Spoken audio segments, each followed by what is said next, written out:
So I want to tell the story of Lilith, the first wife forged and forgotten, born of the same soil and still expected to be subservient.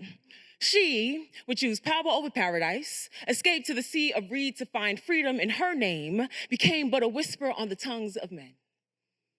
And I tried to be obedient once, to be a good wife covered in submission, but learned I was more Lilith than Eve, which is to say, divorce has burnt the bouquet. The garden is now a graveyard, and still I have never felt more alive. I cried a sea of tears and I drowned in it. But is this not what baptisms are made of? That you cannot speak of resurrection without the death. So glory be to the death that too is now made one again, but I still am all that I am. But Lilith's choice was not without consequence. 3 angels tasked to take her home tried to kill her, would not leave until her sins would suffer and she would be deemed a demon of wrath and vengeance. And I birthed a child once.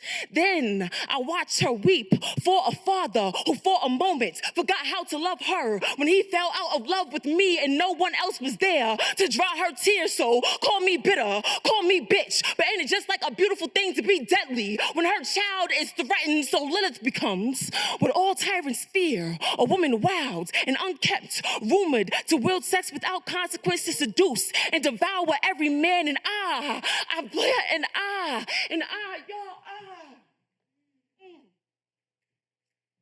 Ain't it just like them to call a wild thing whore?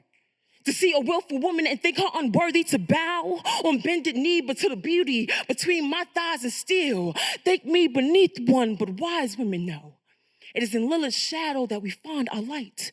Let not book, boy, or body deny our birthright. So praises be to the women who chooses to be forgotten instead of favored, refuses to be a rib devoured by men, since there is no merit to marriage, but I am still worthy, even without a wedding ring. Praises be to the woman who raised me, who turned a garden into a graveyard, returned herself from dust to dirt to birth a new beginning. So this time, when the word is spoken, God will be pronounced like mother. Praises be to the woman who love women and the woman who loves me, because we know we are not made of men, so they are not a requirement here. Here, we are still whole and holy, and matrimony is made every time we touch. Praises be to Lilith. Praises be to her lineage. Praises, praises, and let the church say, a woman.